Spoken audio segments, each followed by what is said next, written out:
You can fertilize a cucumber plant perfectly, water it on schedule, do everything the guides say, and still watch it starve. Not because the soil is empty, because on cold mornings, the roots can stop taking what's already there. Leaves yellowing from the bottom, soil damp, schedule on track. You'd think it needs more of something, more water, more nutrients, more time. But researchers measuring root activity in cucumber plants found that once soil temperature drops below 12 degrees Celsius, root length decreases by up to 99.5%. The plant doesn't slow down. It nearly stops. There's something in most kitchens that can help restart that system. Baker's yeast, the ordinary kind, used for bread, not gardens. But this is where most yeast and sugar recipes get dangerous, because the ingredient people add alongside it to wake up the soil can also steal nitrogen from the same plant they're trying to save. The ingredient is Baker's yeast. That part isn't complicated. What's complicated is the three conditions that decide whether it helps the plant or makes things worse. And almost every guide skips all three.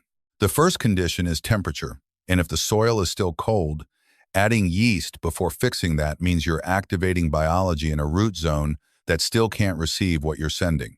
The second is the sugar you mix with it. White sugar and molasses do completely different things to your soil nitrogen. One of them can trigger yellowing that looks exactly like what you were trying to fix. The third is the dose. Past a specific threshold, the same yeast that was helping the roots starts producing conditions that rot them instead. By the end of this, you'll know exactly where each of those lines sits and how to stay on the right side of all three. Get any one of them wrong and you'll end up with a plant that's worse off than when you started. Get all three right, and you're using yeast in the same range where cucumber trials have shown major yield improvements, but only when the plant is healthy enough to respond. Push your finger into the soil around the base of the plant. It's cold. Not frozen, just cold, the kind that's been sitting there for days without warming up properly. The fertilizer is in there. The water is in there. From the surface, everything looks like it should be working. But a cucumber root doesn't pull nutrients the way a sponge absorbs water. It's an active process. The root spends energy to move things across its own membranes against the natural gradient. That process requires a certain temperature to run. Drop the soil below 12 degrees Celsius and it begins to shut down. Researchers at Acta Horticulturae measured what happens to cucumber root systems held at 12 degrees for 11 days. Root length dropped by 99.5% compared to plants grown at the optimal 28 degrees. Nearly gone. The roots aren't hungry. They've lost the ability to open the door. And when the roots go quiet, the microbial community slows with them. The organisms that convert organic matter into forms the plant can actually use their activity drops. The fertilizer stops being processed. It just sits. More fertilizer at this point doesn't reach a broken system. The plant isn't starving because the soil is empty. It's locked out of what's there. And this matters specifically when cold soil is the cause. If the yellowing is from disease, waterlogging, or pH problems, the yeast formula won't fix it. If you've been doing everything right and the plant is still declining, that's not a skill problem, and it's not bad luck. It's what happens when you're following instructions that were never complete to begin with. You've probably already been through some version of this. You buy a fertilizer because the leaves are yellow. You apply it, you wait, and the leaves stay yellow. So you wonder if it's the watering too much, too little. You find a video that says one thing, then another that says the opposite. You try a combination of both. The plant doesn't recover, and at some point you're standing there with a watering can, not knowing whether adding more is helping or making it worse. Nobody told you about that part. So you kept adjusting the inputs while the actual problem stayed exactly where it was.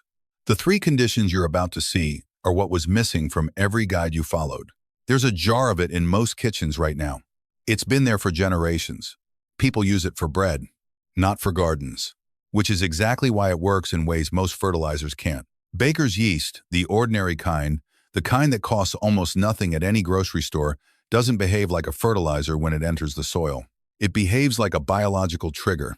When yeast reaches the root zone, it can introduce and stimulate growth signaling compounds, signals that encourage root cells to divide, elongate, and rebuild absorbing surface. Fertilizer feeds the plant. Yeast teaches it how to grow again.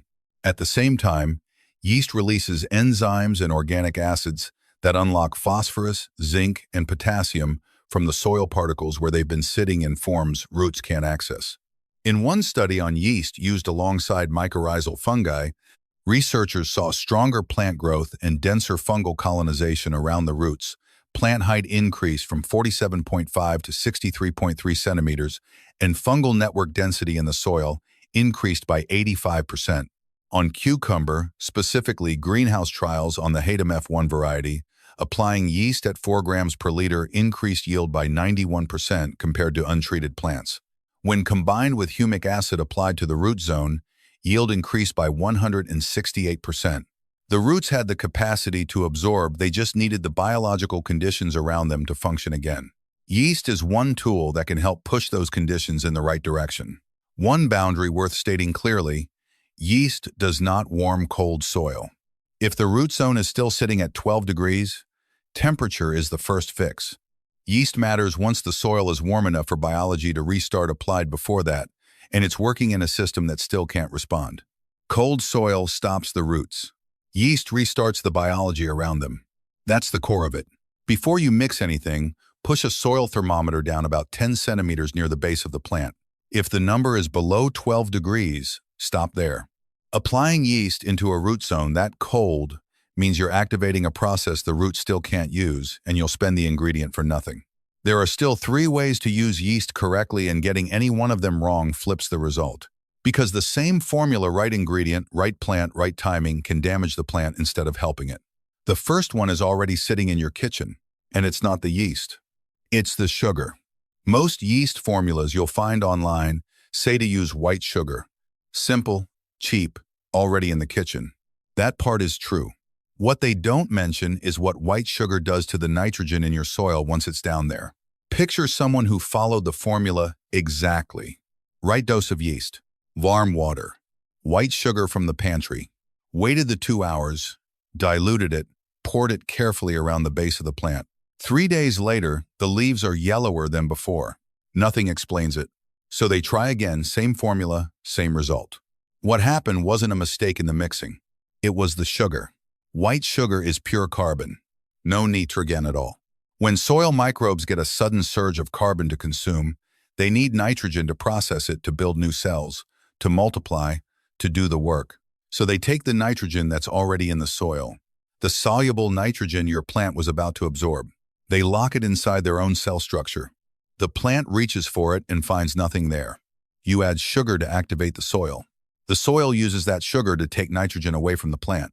Research published in Soil Biology and Biochemistry confirmed this directly. Adding pure glucose to soil caused stronger net nitrogen immobilization than more complex carbon sources, meaning more nitrogen locked up, less available to the plant. The symptoms: yellowing leaves, reduced photosynthesis, declining biomass. Molasses is safer than plain white sugar because it brings minerals and a small amount of organic nitrogen along with the carbon. It doesn't eliminate the risk, but it reduces the pure carbon shock that makes white sugar so easy to overuse. If white sugar is all you have, keep the amount small, 1 to 2 teaspoons per liter of yeast solution, not a tablespoon, not a scoop. And don't apply it frequently. The smaller the dose, the less nitrogen the soil needs to pull from your plant to process it. There's one more boundary that almost no guide mentions, and this one determines whether the yeast helps or makes things significantly worse. At 2 to 4 grams of yeast per liter of water, the research consistently shows positive results. Growth improves. Root density increases. Yield goes up. Take that same yeast, same plant, same conditions, and increase the concentration to 8 grams per liter. The effect reverses completely. Shoot length decreases. Root mass decreases. Fruit quality drops below untreated plants. Plants that receive nothing at all. Horticultural Research Institute, Giza, 2018. Too many microbes activated at once means too much oxygen consumed too fast. When the oxygen runs out, a different community takes over bacteria that don't need oxygen to survive. They produce compounds that corrode root cell walls. The roots don't slow down. They rot. Bretnitsky et al. 2025. More is not better. Past the threshold, the yeast becomes the problem. The safe range is specific. For foliar application, spraying the leaves 2 to 4 grams per liter. For soil drenching, pouring around the roots, dilute 1 part solution to 1 or 3 parts water before applying. Apply 3 times during early growth. Space each application 10 days apart. University of Duhok, 2009. Stop completely 3 weeks before harvest. Systema Bio, 2024. Those numbers aren't suggestions. They're the difference between a plant that recovers and one that doesn't. There's one last thing the formula doesn't cover, and it's not the mixing, the sugar, or the dose. It's what happens to the solution after you put the lid back on. Almost every yeast formula explains how to mix it. Almost none of them explain what happens after. You mix the solution. You use some of it. There's half a jar left. Do you use it tomorrow? Next week? Does it still work after a few days on the counter? Most guides don't say, so people either throw it out or use it long past the point where it's doing anything useful. Once yeast is activated in water, it moves from dormant to metabolically active. The cells are consuming oxygen, consuming sugars, dividing and producing. That process doesn't pause when you put the lid back on. At room temperature, that activity runs until the available energy runs out. Then the cells begin breaking down their own internal structures. The yeast essentially starts digesting itself. The solution turns cloudy, then dark, then starts to smell. Once you mix it with water and sugar, the clock runs much faster than most people expect. A solution that smells bad isn't a solution that fermented well. It's a solution that's already dead. Use it the same day if possible. If you must store it, refrigerate it, and use it within 3 days. If it smells sour, rotten, alcoholic, or unpleasant, discard it. The smell test is more reliable than the calendar. For dry yeast packets, seal tightly and keep cold after opening. 3 steps, in order. The sequence matters. Skip the first one, and the other 2 don't fully work. Step 1 is the one most people skip because it feels like a delay. It isn't. Check soil temperature first. Push a thermometer 10 centimeters down near the base of the plant. If the reading is below 12 degrees Celsius, wait. Use mulch or cover to help the bed warm naturally and wait for a consistently warmer part of the day before applying anything. Don't try to force the system with hot water. Step 2. Mix the concentrate. 1 liter of warm water around 30 to 35 degrees. 10 grams of dry yeast, which is roughly 3 small teaspoons. 1 to 2 teaspoons of molasses, not white sugar. Let it sit somewhere warm for 90 minutes to 2 hours. Then stop. Don't pour this straight onto the plant. Dilute it first, 1 part concentrate into 5 to 10 parts water. Pour around the base of the plant, staying 10 to 20 centimeters out from the stem. Half a liter to 1 liter per plant. Keep the final concentration under 4 grams of yeast per liter. Above that, the effect starts working against you. Timing and frequency are the last piece. 3 applications during the early growth phase. Space them 10 days apart. Stop completely 3 weeks before harvest. The next time you walk out and see yellow leaves, you won't stand there wondering what went wrong.